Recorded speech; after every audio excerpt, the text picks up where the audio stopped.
Hello दोस्तों, नमस्कार। मैं हूं जवाहर नवोदय विद्यालय का कैटरिंग सुपरवाइजर और आप देख रहे हैं मेरा चैनल चरण जैन VCA। तो दोस्तों, जवाहर नवोदय विद्यालय कैटरिंग सुपरवाइजर के previous year question answer video series के थर्ड पार्ट में हम डिस्कस करेंगे 2022 का 15 क्वेश्चंस। तो बने रहिए वीडियो के आखिरी तक। अगर दोस्तों आप इस वीडियो पर नए हो तो मैंने 2022 का क्वेश्चन आंसर सीरीज के फर्स्ट और सेकेंड पार्ट में दे चुका हूँ। अगर आप वीडियो पर नए हो तो एक बार जाके फर्स्ट एंड सेकंड पार्ट भी जरूर देखें, जो आपको एग्जाम में हेल्प। तो बने रहिए मेरे साथ वीडियो के आखिरी तक। तो चलिए शुरू करते हैं। क्वेश्चन नंबर जो 31 है वह है शुगर गेट्स कैरामलाइज्ड एट। इसका जो आंसर है वो है 160 डिग्री सेंटीग्रेड टू 170, लेकिन इसमें जो आंसर दिया हुआ है 163 डिग्री। तो दोस्तों 163 हो या 160 से 170 के बीच में कोई भी आंसर दिया हो तो आपको वही मारना है। बाकी जितने भी ऑप्शन दिए हुए 160 से नीचे है। दोस्तों इसका भी आपको ध्यान रखना। नेक्स्ट जो क्वेश्चन है question number 32, which of the following statement is incorrect with respect to packaging of frozen food? They should be well packed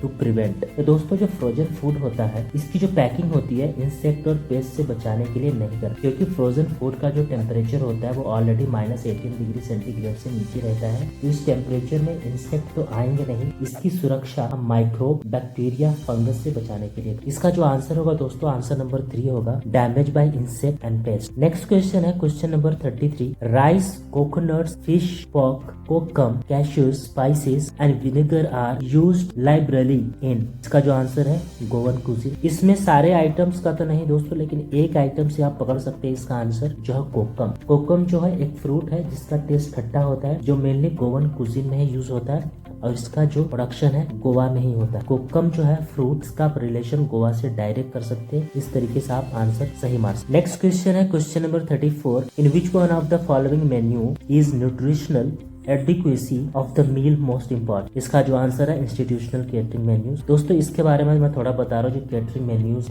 institutional जो कैटरिंग मेन्यू की खास बात है, इस मेन्यू में न्यूट्रिशनल बैलेंस्ड होता है। फिक्स बजट के अकॉर्डिंग मेन्यू डिजाइन किया जाता है, जैसे जेनवी में करते हैं। ये वीकली मेन्यू होता है। रिपीटेशन विद वेराइटीज होती है, क्योंकि मेन्यू वीकली होने की वजह से dishes every week repeat. Bulk में प्रिपरेशन होता है। ये menu simple and hygienic food के लिए बहुत ही सफिशियंट होता है। इसमें फूड सिंपल, स्पाइसी और हाइजीनिक होता है, स्पेशली हॉस्पिटल या स्कूल्स। और इसका जो नेक्स्ट बेनिफिट है हमारा institutional catering menu, special dietary needs का भी हम पूरा करते हैं। जरूरत पड़ने पर स्पेशल डाइट भी इंक्लूड होती है, जैसे डायबिटिक मील या लो साल्ट मील जो होता है, हम कैटरिंग मेन्यू के थ्रू ही इसको फुल। का जो आंसर होगा answer number 2 institutional catering. Next question है दोस्तों question number 35, which of the following statements is incorrect with respect to UHTS fruit juice package? तो दोस्तों इस क्वेश्चन में जो UHTS है यही आपका की है और इससे हम आंसर को फाइंड आउट करेंगे। इससे पहले मैं आपको एक्सप्लेन करता हूँ UHTS क्या है। दोस्तों UHTS का जो फुल फॉर्म होता है वो है अल्ट्रा हाई टेम्परेचर स्टेरिलाइजेशन। ये अल्ट्रा हाई ट्रीटमेंट सिस्टम है। यह एक फूड प्रोसेसिंग टेक्निक है जो mainly milk, dairy product and juices के लिए करते हैं। इसमें लिक्विड को 135 डिग्री सेंटीग्रेड से 150 डिग्री सेंटीग्रेड तक कुछ सेकंड के लिए हीट किया जाता है, ताकि हार्मफुल बैक्टीरिया डिस्ट्रॉय हो without spoiling the taste and nutrition. Ultra high temperature sterilization की जो खास बातें हैं कि UHT ट्रीटेड जो प्रोडक्ट होते हैं उसका सेल्फ लाइफ कई गुना तक बढ़ जाता है। ऐसे प्रोडक्ट को रेफ्रिजरेशन के बिना भी 6 से 9 महीने तक सेफ रख। इस प्रोसेस में कोई केमिकल प्रिजर्वेटिव नहीं डाला जाता है। इसकी पैकिंग बहुत कन्वीनियंट होती है। यह germ free tetra pack boxes में पैक किया जाता है। तो दोस्तों ये था UHTS ultra high temperature sterilization के बारे में ब्रीफ नॉलेज। इसका जो आंसर होगा answer number 3 should be stored at refrigeration temperature only, क्योंकि मैंने बताया जो UHTS फ्रूट होते हैं, जूसेस या फूड आइटम्स होते हैं, उसको हम रूम टेम्परेचर में भी रख सकते हैं। या रेफ्रिजरेटर टेम्परेचर ओनली जो लिखा है ये है स्टेटमेंट इनकरेक्ट। आंसर नंबर 3 इसका सही जवाब। नेक्स्ट क्वेश्चन है question number 36, which of the following need to be declared on a label allergen? दोस्तों इसका जो आंसर है answer number 2 sulphide more than 10 milligram per kg. तो दोस्तों मैं आपको बताना चाहूंगा कि सल्फाइड एलर्जन एक कॉमन फूड एलर्जी होती है जो कुछ लोगों में एलर्जिक रिएक्शन या सेंसिटिविटी ट्रिगर कर सकता है। सल्फाइड्स क्या होते हैं? सल्फाइड एक केमिकल कंपाउंड्स है जिसका यूज प्रिजर्वेटिव या एंटीऑक्सीडेंट के रूप में फूड और ड्रिंक में ऐड किया जाता है। कुछ कॉमन फूड्स है जिसके अंदर सल्फाइड कंटेन करते हैं, जैसे ड्राइड फ्रूट्स हो गए, किशमिश और एप्रिकॉट, पैकेज फ्रूट जूस हो गया, wine and beer, pickle and sauces, canned vegetable and bakery item. इसका जो हेल्थ इफेक्ट हो सकता है जैसे headache, breathing issues, skin rashes, nausea और एब्डोमिनल पेन। नेक्स्ट क्वेश्चन है दोस्तों, question number 37। A light yeast cake usually soaked in rum और स्पिरिट। इसको बोलते हैं बाबा।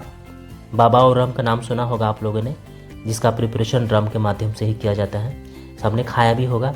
इसका जो आंसर है 37 का, क्वेश्चन नंबर 37 का आंसर नंबर 2 बाबा। नेक्स्ट क्वेश्चन है question number 38। An icing prepared by boiling sugar to 112 degree centigrade and beating to a fudge like smoothness is. इसका जो आंसर है फॉन्डेंट। दोस्तों मैं आपको बताऊंगा फॉन्डेंट क्या होता है। फॉन्डेंट जो होता है एक स्मूथ आइसिंग होती है जो मेनली केक और पेस्ट्री को डेकोरेट करने के लिए यूज होती है। टाइप ऑफ फॉन्डेंट की बात करें तो यह दो तरह का होता है।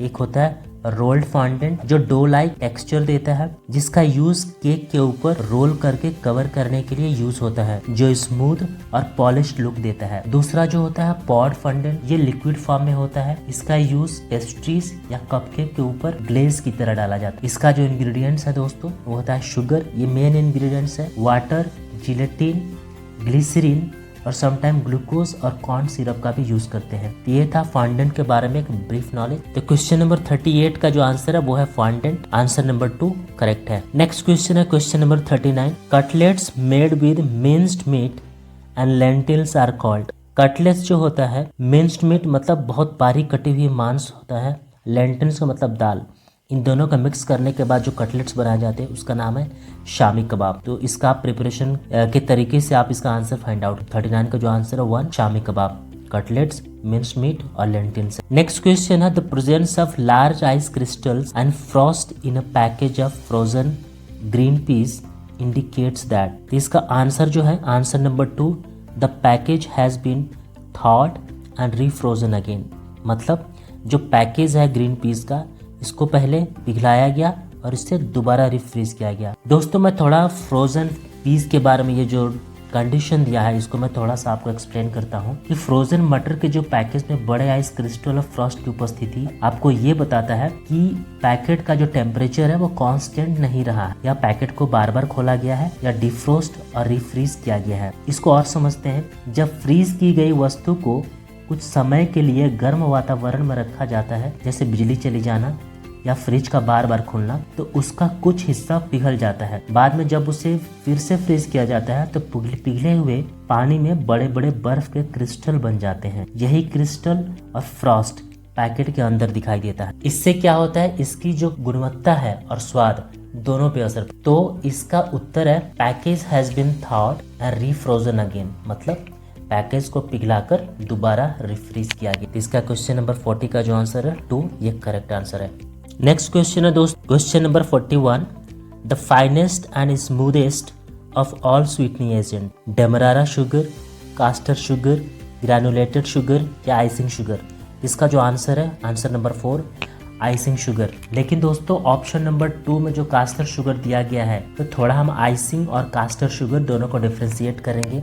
दोस्तों जो आइसिंग शुगर है यह बहुत बारीक पीसी हुई चीनी होती है, बिल्कुल पाउडर जैसी। इसे अक्सर केक, कुकीज या मिठाइयों की सजावट के लिए ऊपर से छिड़कने में या आइसिंग, ग्लेज और फ्रॉस्टिंग बनाने में यूज किया जाता है। इसमें कभी कभी थोड़ा कॉर्नफ्लावर मिलाया जाता है ताकि यह गीला ना हो।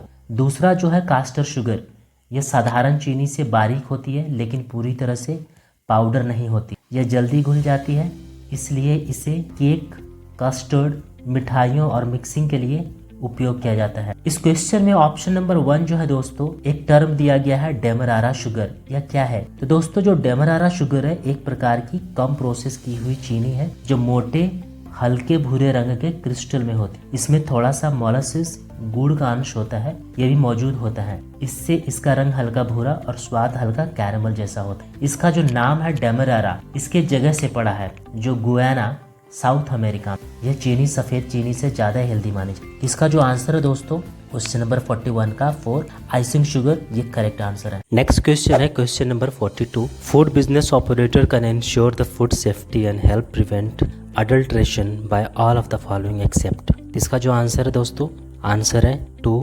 इसका जो आंसर है दोस्तों आंसर नंबर 2 है selling milk based sweets beyond the use by date at half price to avoid wastage and minimize financial losses।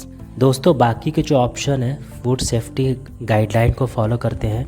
Option जो सेकेंड है ये फॉलो नहीं करता है, जिसका मतलब है अगर किसी भी आइटम को एक्सपायरी के लास्ट डेट पर सेल करना फूड सेफ्टी मेजर्स को फूड बिजनेस ऑपरेटर फुलफिल नहीं करता है। तो 42 का जो आंसर है सेकंड ये होगा करेक्ट। नेक्स्ट जो क्वेश्चन है question number 43, a thick soup made from white stock and रू finished with the liaison of yolk and cream is called. इसका जो ऑप्शन होगा वेलुते। दोस्तों वाइट स्टॉक या वाइट रू का यूज़ हम वेलुते सॉस में करते हैं जिसका कलर वाइट होता है। मैंने रू के बारे में पुराने वीडियो में अच्छे से एक्सप्लेन किया है, तो आप मेरे चैनल पे वीडियो को देख सकते हैं जाके। इसका जो आंसर है आंसर नंबर 3 वेलुते। नेक्स्ट क्वेश्चन पे चलते हैं क्वेश्चन नंबर 44। क्वेश्चन नंबर 44 में एक पैसेज दिया है और क्वेश्चन भी इसी पैसेज को पढ़ के ही देना पड़ेगा। तो दोस्तों आपको पैसेज रीडिंग करके इसको समझना भी ज़रूरी है, नहीं तो आपका क्वेश्चन एग्ज़ाम में गलत हो सकता है। तो ऐसे सवाल के लिए आपका जो रीडिंग कॉम्प्रिहेंशन भी स्ट्रांग होना चाहिए। इससे एग्जामिनर आपका reading comprehension, critical thinking, practical knowledge के साथ साथ टाइम मैनेजमेंट का भी टेस्ट लेता है और ये सब आपको प्रैक्टिस से ही होगा। तो इस तरह का जो क्वेश्चंस के लिए आपकी रीडिंग एबिलिटी स्ट्रांग होना चाहिए, तभी पैसेज का आंसर सही से दे सकते हैं। तो आप पैसेज को रीड करिए, मैं आपको क्वेश्चन एक्सप्लेन करता हूँ। क्वेश्चन है 44, while preparing a soufflé egg white should be beaten to which stage.